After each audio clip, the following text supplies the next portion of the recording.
नुक्ते की है उसे खबर, सब पर है उसकी तेज नजर, उसका अंदाज बेबाक और निडर। नमस्कार, मैं हूँ श्वेता रंजन। हम हमेशा उठाते हैं वो मुद्दे जिनका सरोकार आपसे है।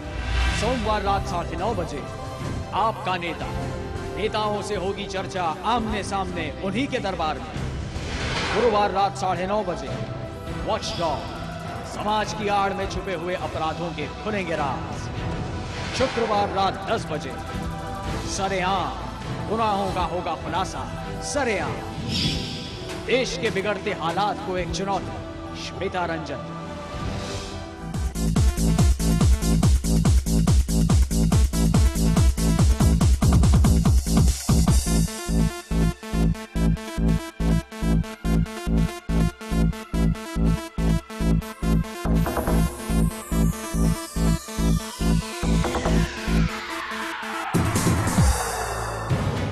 इन सबको है आपने चुना। कुछ तो वादे करते होंगे जनता को। किसी तरह का वादा नहीं करते। ये हैं आपके प्रतिनिधि। कैसे पहुँचे? मेरा घर तो खुला है। उनके घर पे जाओ, वो कहते हैं मेरे पास क्षेत्र के लोगों के लिए टाइम नहीं है। धंधा नहीं, सेवा है ये। कोई क्रिमिनल प्रवृत्ति का नहीं है। हम लोगों में क्रिमिनल का की गुंजाइश नहीं होती। जागो जागो अब तुम नींद में हो।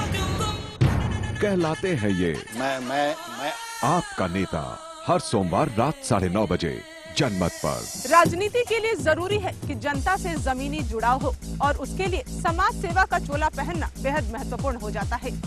लेकिन मुख्यमंत्री के लिए ये एक निजी संतुष्टि का विषय है। Few people in BJP are unhappy because they could not get places in the cabinet. When the cabinet expansion situation was there, everybody will dissatisfy at that time. You aligned the JDS with the BJP, a party known for its Hindutva agenda. Don't you think you're made to toe the same line of Hindutva?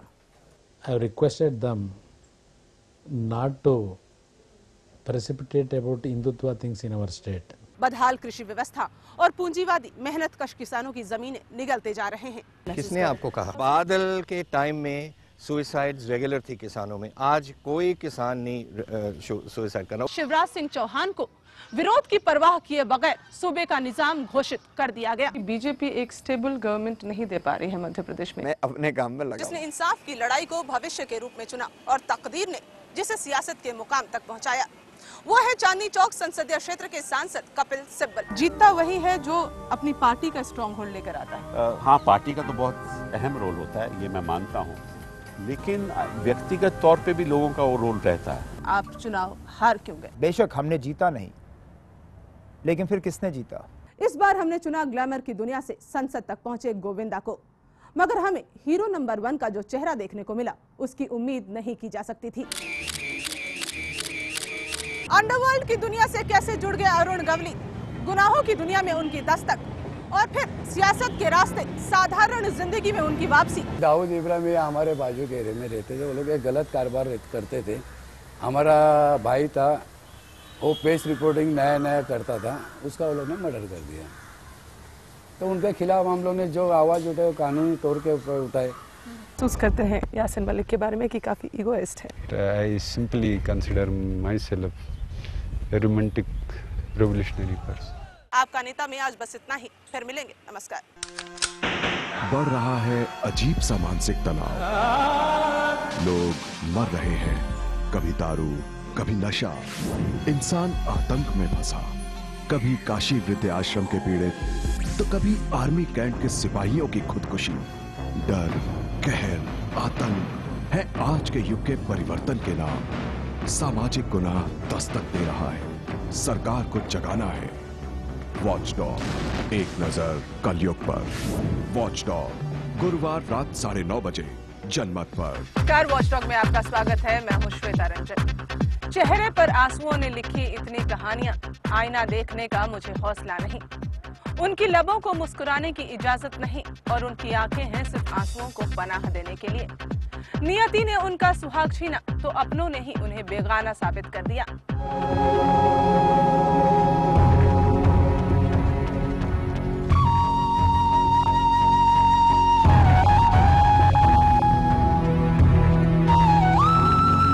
जगह जगह bomb blast, public property पर हमला और उन आदिवासियों को निशाना बनाया जा रहा है जो सलवा जुडूम से जुड़े हैं।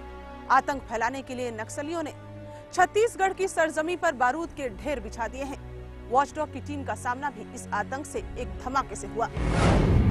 नक्सलियों ने लोगों को जो जख्म दिए हैं उन्हें पास से देखने और महसूस करने के लिए वॉचडॉग की टीम सलवा जुडूम कैंप जाने के लिए दंडकारण्य क्षेत्र से आगे बढ़ रही थी। खतरों से भरे इस मिशन में जिंदगी का सामना सीधे मौत से हुआ।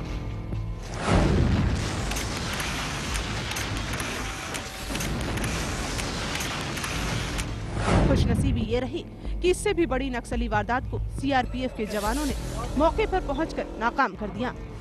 एक और जहां झारखंड उन्नति और प्रगति के रास्ते चल रहा है, वहीं यहां के कई इलाकों में महिलाएं मौत के घाट उतार दी जाती हैं। यहाँ की महिलाएं इतनी असुरक्षित हैं कि उन्हें डर लगता है अपने ही समाज से। झारखंड के अभावग्रस्त इलाकों, खासकर आदिवासी क्षेत्रों में कमजोर तबकों की महिलाओं पर डायन एवं बिसाइन का तोहमत लगाकर सामाजिक तौर पर उन्हें अमानुषिक यंत्रणा एवं हृदय विदारक मौत देने की वारदातें घटित होती रहती। नए दौर की रगों में खून के साथ दौड़ रहा है ये धुआं। दिल्ली यूनिवर्सिटी बन चुकी है चरस, अफीम और स्मैक का बेखौफ सेंटर। कहां कहां चल रहा है दिल और दिमाग को अपाहिज बना देने वाला ये कारोबार। जनमत की टीम ने किया इसका सनसनीखेज खुलासा।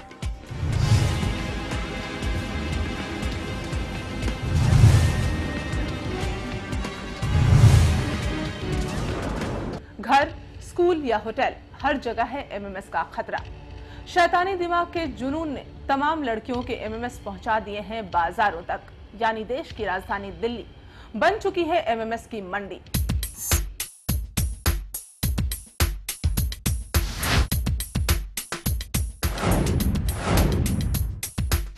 किसानों के साथ दोहरी नीतियां अपनाई जाती हैं।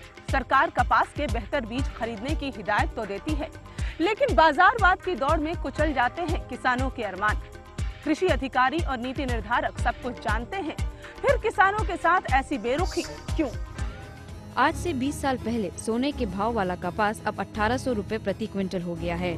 एक और सरकार किसानों को उन्नत और महंगे बीज खरीदने की हिदायत देती है, तो दूसरी ओर कपास के दाम कम कर देती है। और गरबा की बात छिड़ते ही मन झूमने लगता है, पैर थिरकने लगते हैं।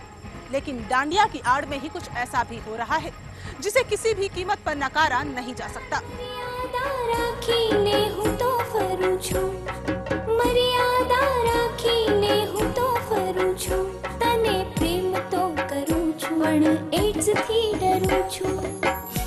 इस वक्त हमें 12,000 फुट की ऊंचाई पर बसे मलाना गांव में। इस गांव की खूबसूरती को बयां करने की जरूरत नहीं है। इस गांव के साथ लेकिन नाम जुड़ा है चरस का। यहाँ की चरस बहुत ही अच्छी क्वालिटी की होती है, लिहाजा दुनिया भर में यहाँ की चरस की बहुत ही ऊंची बोली लगती है। नारकोटिक्स कंट्रोल ब्यूरो के लिए भी नशा पैदा करती ये वादी सरदर्द बनी हुई है। समतल जमीन से 12,000 फीट की ऊंचाई पर कुदरत ने जिस मलाना गांव को बसाया है, वो सैलानियों को भले ही खुशी देता हो, लेकिन स्थानीय लोगों के रहन सहन में खुशहाली नदारद है। वॉचडॉग में हम हमेशा उठाते हैं वो मुद्दे जिनका सरोकार आपसे है।